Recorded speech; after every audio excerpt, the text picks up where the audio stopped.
I'm going to talk about something most of you have probably not ever seen an actual formal presentation on, and that's how to raise capital for your business.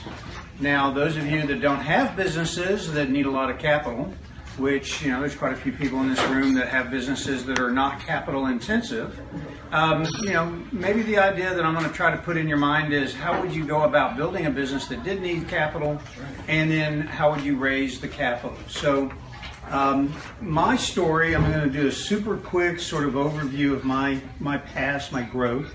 The second slide is sort of a bullet point list of the things that I've done. I got an undergraduate degree in accounting from UT Arlington back in 1982. Worked for Arthur Andersen for a year, then started a business. That business failed. Then I went back into accounting, finished my CPA, had a CPA firm. Then I decided I didn't enjoy being a CPA. I'm kind of ADD, and to be a good CPA, you got to be really focused. So that really wasn't like the best fit for me.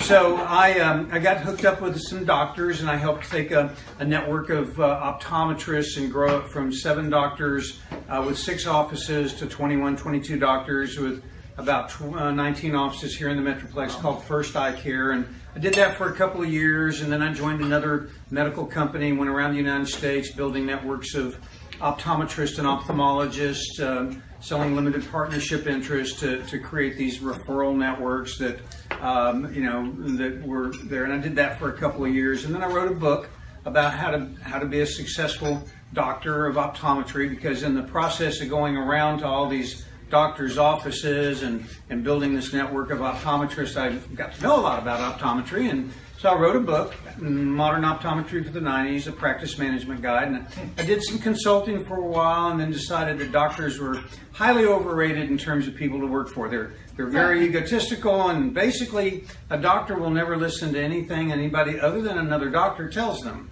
So bottom line is after working in that arena for a while, I decided, I'm not really enjoying it as much as I thought I would. So I went back to school at UT Arlington and got into my second degree, which was an MBA. I call it an MBA in international business because I took all the business international options. And so anyway, I spent about 2 or 3 years doing that. And that was right about the early 1990s, and NAFTA was coming along. And so I thought, how do I get involved in something international? And in Mexico, Eastern Europe was falling apart, great opportunities there, but I didn't really know anybody. But I've been going to Mexico and surfing and doing stuff ever since I was a kid. Just love Mexico, and so I decided with NAFTA that was an opportunity. So I wrote about a 450-page book on Mexico, and published that book, self-published the book, and began selling it through foreign trade, Latin trade, U.S. trade magazines. And those magazines were relatively effective at helping me to get that book started, to the point that I decided to actually devote my full-time effort to it. And I started a company in January of 1983 called Mexico Information Services. And the purpose of that business was really very simple. It was to help companies in the United States that were looking for a market in Mexico to help them find customers in Mexico. And so I would basically travel to Mexico and spend like a week in Monterrey or a week in Guadalajara. And one of the things that I always do is I'd grab the yellow pages and I'd bring them back with me from the hotel room. And so then I'd get a call, real life call from Sally Beauty Supply. Sally wanted to know who are the salon operators in Mexico. They said, can you get me a list? And I said, hold on just a second. Flip through the phone book. Yeah, I can get you about 2,000 salons in Mexico. So I would build lists, and I had somebody that would actually call down, very expensive, call down to Mexico to verify the data and all that kind of stuff. So bottom line is we had this information business in the form of a magazine and a set of books. And then 1993 it was good. 1994 it was looking even better. Life was good. And then in December of 1994, December 19th, actually, that Monday morning, I woke up and found out that Mexico had devalued the peso. Literally overnight, it cost Mexicans 200 pesos to buy something that the previous day cost them 100 pesos. So naturally, the market for opportunities, people in the United States selling stuff new, nobody in Mexico is going to buy stuff for a while. So the market normalized. And so that business I tried to save, but fundamentally it failed. So in May, June, and July of 1995, after several months of trying to keep the business alive, I basically had been paying my landlord by giving them computers. My landlord was this guy named James Bond. He's an attorney. He's an attorney over in Fort Worth. He sounded like Ross Perot. The answer I found, Bond here, James Bond. And so I called Mr. Bond up and I said, Mr. Bond, you have a daughter in college and she doesn't have a computer. I can't pay my rent this month, but how about I give you a computer? He said, okay. And then in June, I called him up and said, Mr. Bond, you got a kid in high school, your son. He doesn't have a computer. Okay. In July, I called him up and he said, Lee, I can't eat these things. You're going to have to start paying me. And I couldn't. So I had to move at the age of 40 into my back bedroom with my mom. And that is a real exciting thing for any 40-year-old to have to contemplate. I know you guys all relish doing the exact same thing. Oh, yeah. Yeah. So, I think we're over 40. Yeah, well. So, I did that. And, so now we're going to enter the phase where we start talking about FlashNet. So that business, the Mexico business, I had a little post office box, one of the little ones. You guys have all either had them or seen them. And, I would get, people would send me money in the mail.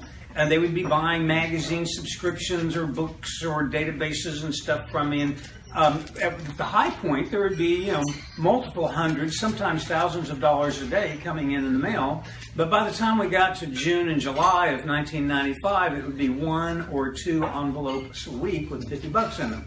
So I was literally living on $50 to $100 a week by the time we got to that point. I had a 67 Dodge Dart. The windows were either up or down. Your choice wouldn't change. No air conditioning. And so my choices were Mom or the Dodge Dart. I chose Mom. And in the first part of July, I moved into her back bedroom.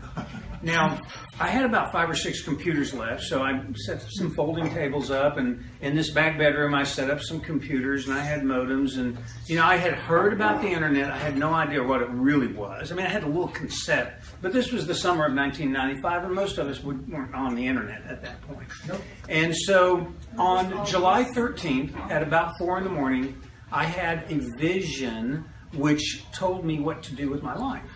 And the vision was this, and the vision was I had gone to check my post office box, just like I actually did pretty much every day.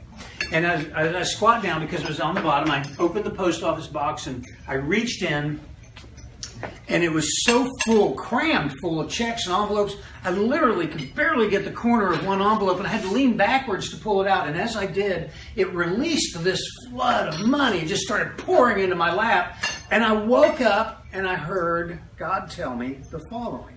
He said, your fame, your future, and your fortune are tied to the internet and helping people. Go do it.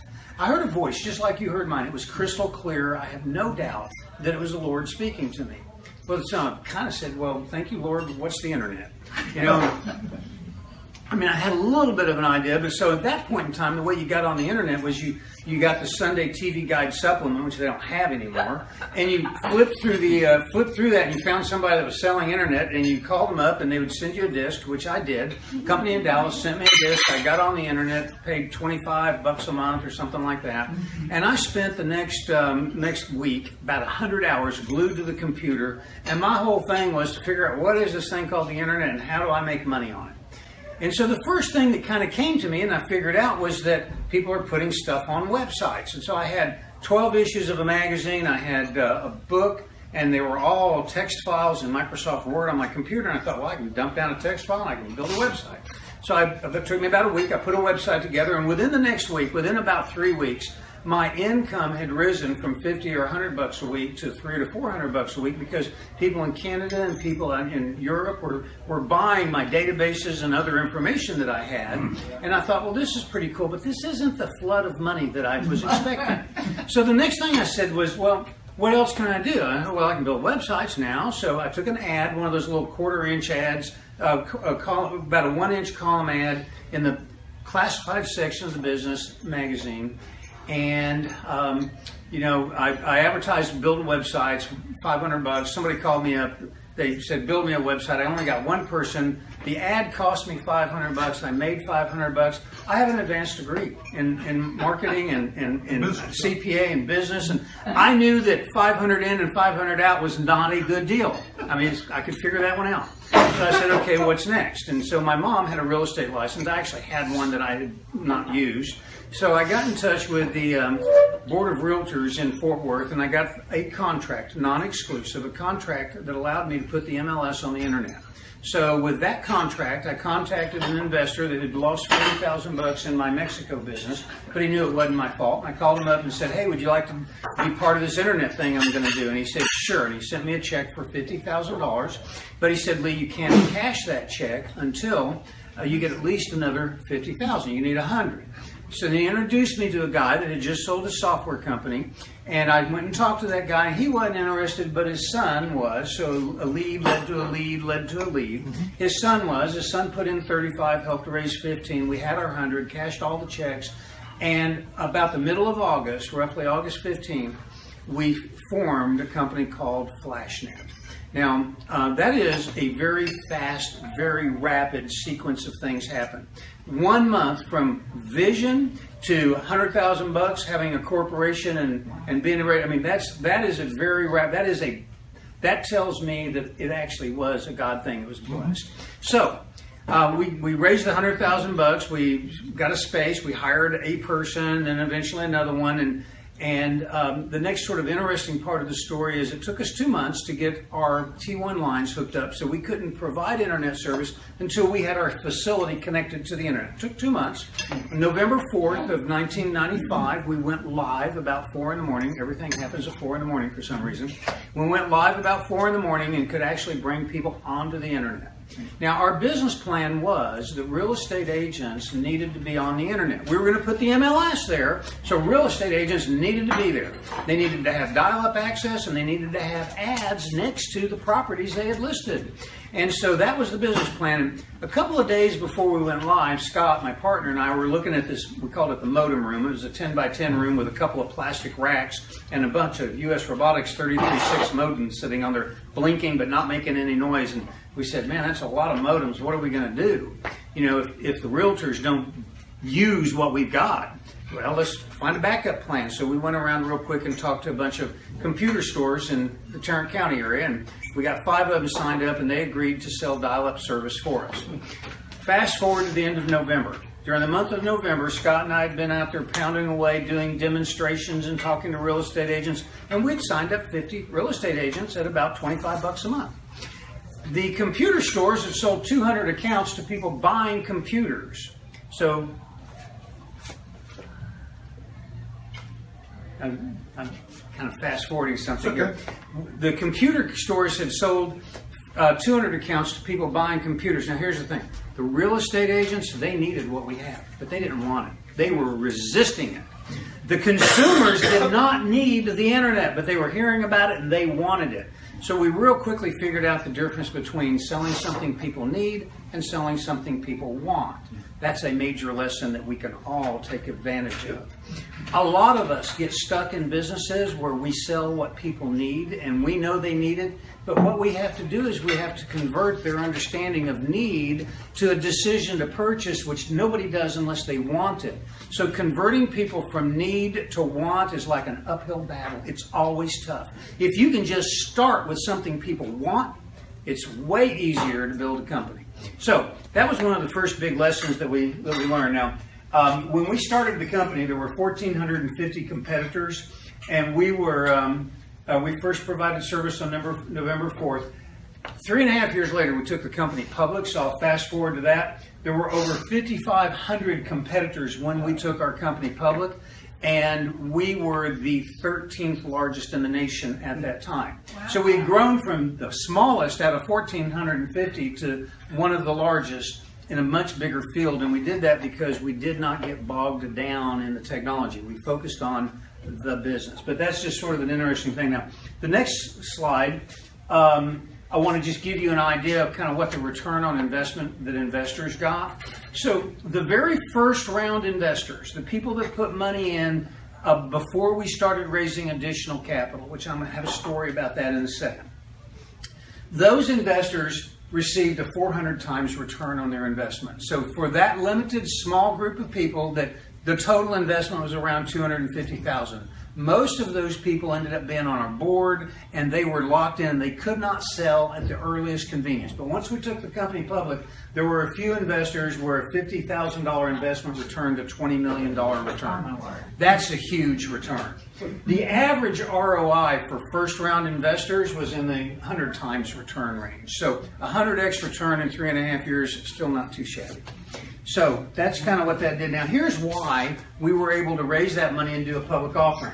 With that steep slope over the period of months, these are, let's see, this takes us from November of 95 to September of 99. Almost 4 years. Yeah, almost 4 years. That steep slope took us from 0 customers to close to 300,000 customers nationwide. When you want to raise capital, you have to have something with a steep slope. You cannot do a big capital raise if you don't have something with a steep slope. It just ain't going to happen. Investors, people with real money to put into deals, don't care about what's called lifestyle businesses. Businesses which make you a nice living but won't return them a huge multiple on their investment. So anyway, that's why that steep slope of growth, which is because people wanted internet access, that steep growth, the slope growth, is what drove all of our success. Now, I've mentioned raising, and the pitch for this meeting is I've been responsible or part of the raising of about $85 million worth of funds in my life. Most of those relate to FlashNet. Our initial round was $250,000, and then after that, about every 6 to 12 months, we would somehow infuse additional capital into the business. So we raised 250, then 500, then a couple of million, then basically $5 million chunks every 6 to 12 months to continue to fund the business. So I'm going to back up now to the November of 1995 timeframe. So we ended up that month with about 250 customers. Now, during the middle of December, we suddenly realized we're going out of business because we were getting $25 per customer and per month. And then, but we're having to buy all this equipment. So we get $25 because they buy 1 month worth of internet, but we've got to go buy hundreds and hundreds of dollars worth of equipment to provide those services. So we were just sucking cash out of our bank account and dumping it into equipment. And we could see that without a lot of additional capital, we were going to be out of cash sometime in the January to February timeframe. So we decided to roll the dice and change our business model from charging $25 a month to charging $99 a year. Now, we did not actually have a clue as to what it would take to provide the service. But we just knew we were going to be out of business if we didn't do something. So we lowered our price to $99, and we started focusing our attention through newspaper advertisements on the consumer market, and our growth rate started to pick up. And then, the week before Christmas, a guy from KLIF Radio came in and sat down in my lobby and would not leave until I talked to him. Of course, I'm this big-time executive of a tech company, so I make him wait for like 30 minutes before I'll talk to him. But he waited, and I'm thankful that he did because he convinced me that I should advertise with him. His pitch was this: if the week after Christmas, between Christmas and New Year's, is the worst week of the year for radio advertising because nobody wants to be on that week. Not true, but that's what he told me. And he said, I'll give you $10,000 worth of airtime for just $5,000. Probably would have done that anyway. And I'll give you 2 tickets to the Cowboys playoff game. So I'm thinking, I come back with, you give me 4 tickets and you got a deal. So I gave him, and he did. He gave me 4 tickets. We did. Now, we spent $5,000 that week. That week, we earned $25,000 in revenue. We signed up 250 customers at about $100 a month, $99 a month. $99 a year. So that week, we spent $5,000. That week, we got back $25,000. Now, my advanced degree in accounting tells me the following. If I can give $1 and get $5 back within 7 days, now all I have to do is figure out how to give bucks to you, and I get bucks back, right? So it took us a couple of weeks to get the machine in place. We ended up the first year with 880 customers, 250 of which had come in the last week. The next month, January, we added about 1,000 customers, then 1,500 in February, 2,000 in March, 50,000 during 1996, another 60 or 70,000 in 1997, another 70 or 80,000 in 1999. Actually, the growth rate was relatively steady, so 50, 60,000. We ended up about 3.5 years later with 250, 200,000 customers when we went through our public offering after having raised all that money. So I have some lessons that I've learned through that process that are pertinent to what is needed for a big company, for a company to be deserving of capital. So it's not just you want capital, but you have to deserve capital. So here are some of the lessons that I learned. First of all, want versus need. Sell what people want. If you're in a business where you're selling something they need, you're in the wrong business. You need to sell something they want, because otherwise you're pushing the ball uphill all the time. Number two, enjoy the ride. You know, we were always looking forward to the future. Oh, in just 3 months we'll make enough money to do this. And oh, in just 3 months maybe we'll be profitable. But the reality is, oh, in just 3 months or 6 months we'll do our IPO and then everything will... I have never had so much fun in my entire life as I did that entire 3.5-year journey of building the business. And yes, there were lots of stresses and there were always goals, but you know what? The journey was the destination. That was the beautiful part of it. So enjoy it. Read books. Innovation equals perspiration. If you ever think that you've got an original idea, I promise you one thing. You have not read enough or talk to enough people. There is no such thing as an original idea. Right. There's all kinds of ways to take existing good ideas and make them better. So read the book and realize that the way you differentiate yourself in the market, it's not flashes of inspiration. I was given guidance, but I wasn't told how to do it. It's not flashes of inspiration. It's hard work and perspiration. Jackson Brown, Thomas Edison, they'll all tell you, you sit down, you do the work, and then you come up with the wonderful stuff. Ego, edging God out. God had given me a message, but after I became successful, it became me, and it became all about me, and I thought I was the one that did it. And just like He gives, He can take away, but here's what happened. My ego got in the way of almost all of the relationships that I had. Relationships with family, relationships with investors, relationships with customers.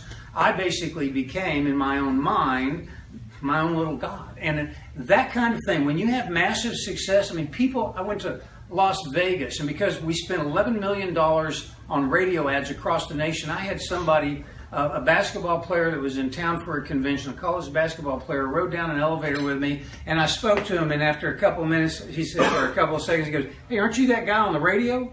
And my point is when you start getting, people recognizing you and all that kind of stuff, it can go to your head. Don't let it.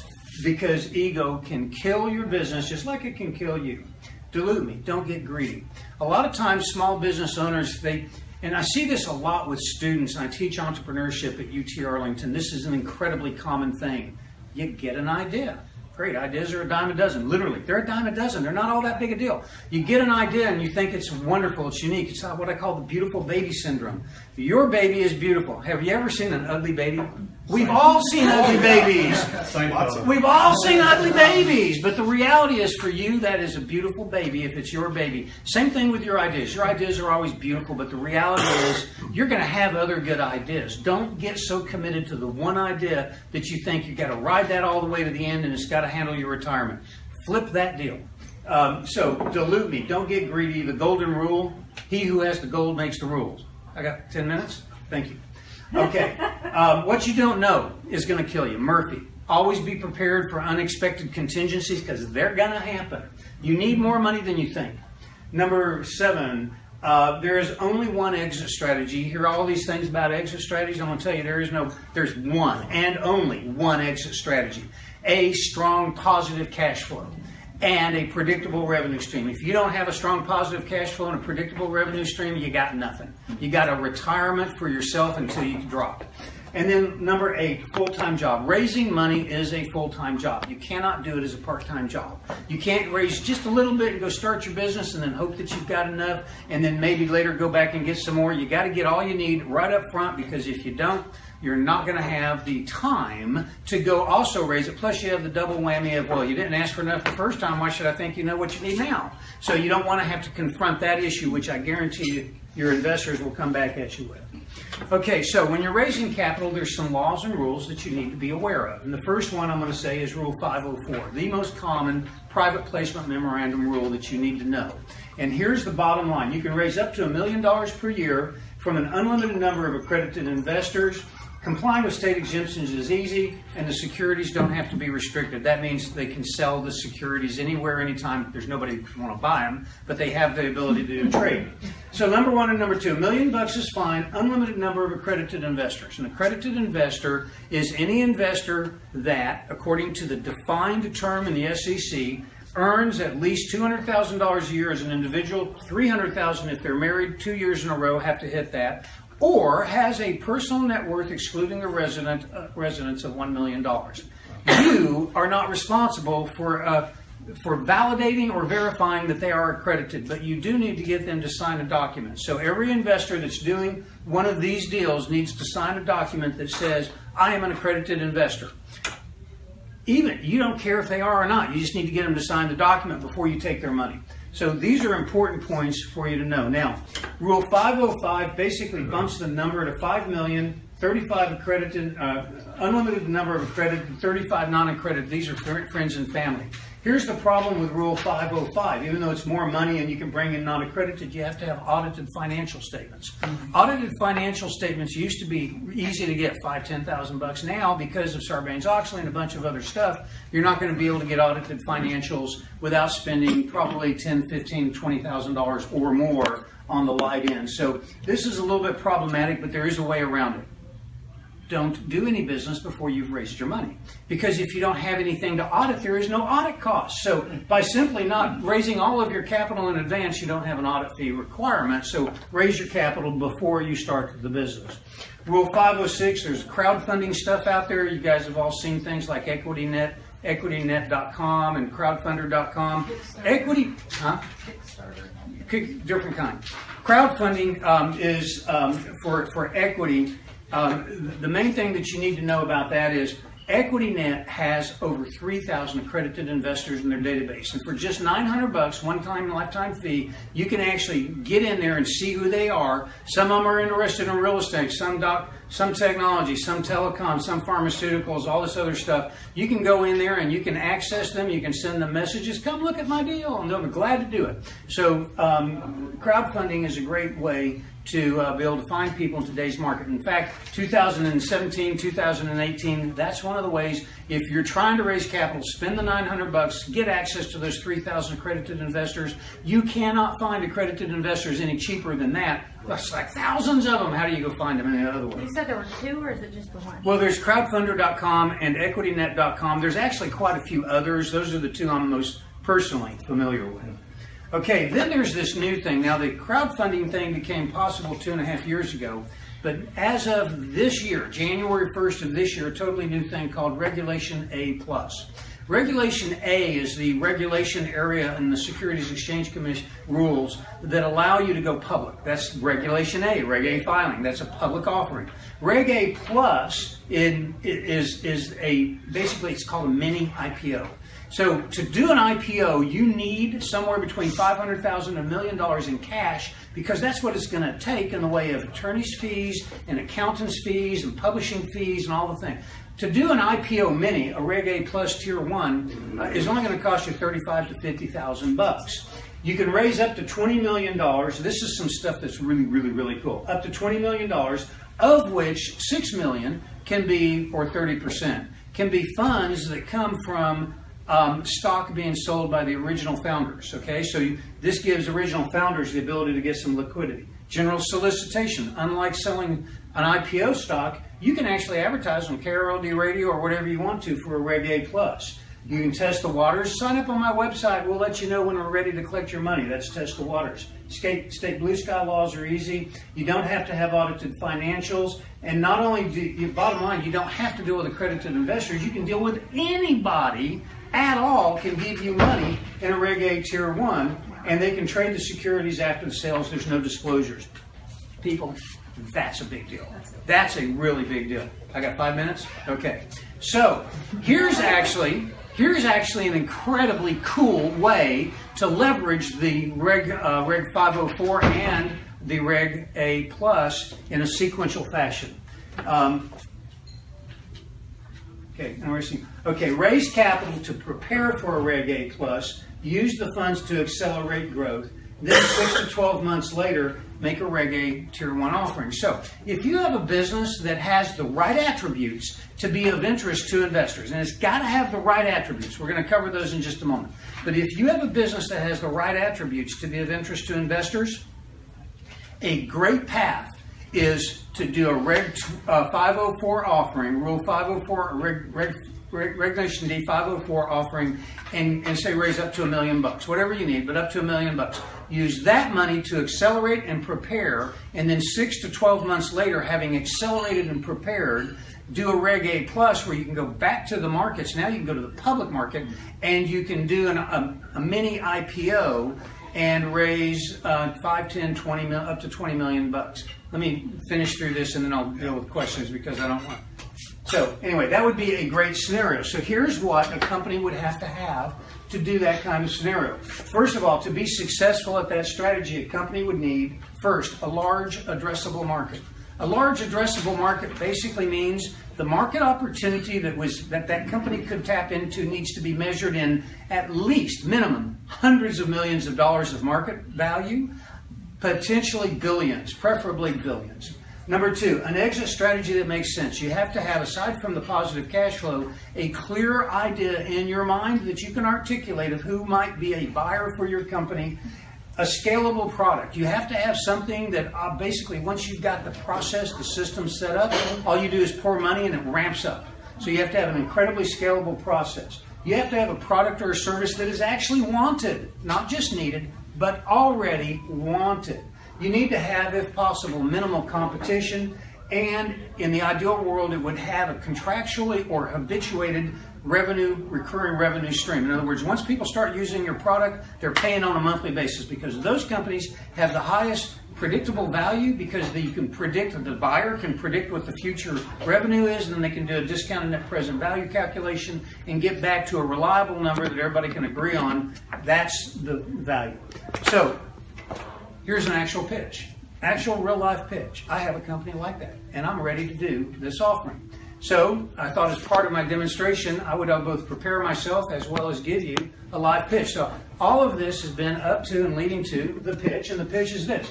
My company, Apricot Rocket, I am preparing a private placement memorandum. I'm actually very soon, literally, going to be able to put in somebody's hands a private placement justifying $240,000 worth of capital raise. But our CRM has the ability to be attractive and used by up to 28 million businesses in the United States alone. We have a shopping cart solution that there's over 12 million businesses in the United States that could use our shopping cart.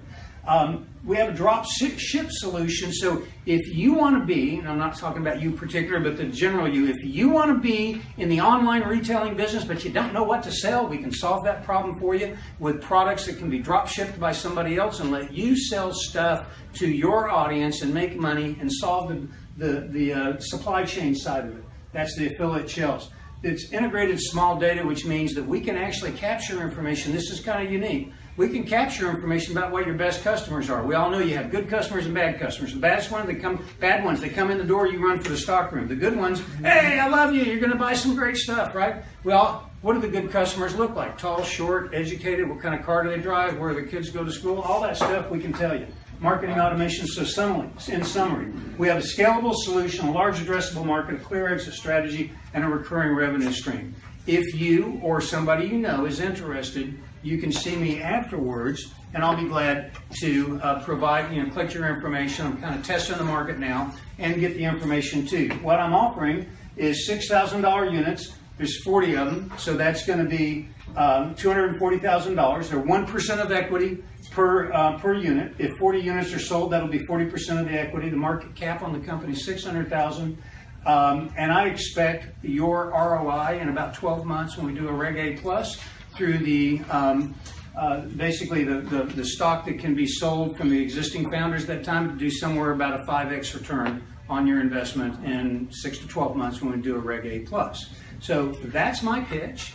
And that's an example of what I hope you'll consider a good pitch. That if you were making a pitch to somebody, you would want to have something similar in the way of a pitch to be able to make. Now, most times, I'm very blessed, I have been given a tremendous amount of time here. Most times you'll have only about 3 to 5 minutes to pitch a big investor. So you've got to boil what I just did down to about 3 to 5 minutes. That's my pitch. That's the end of my presentation. If you're interested, let me know. But I'm now ready for questions if we have time. I'm going to clap for It's a diet and lifestyle change. So you have to stick with the program. It's a lifelong program. So that's how you keep the weight down and manage it. So it's just not falling back into those old bad patterns of eating or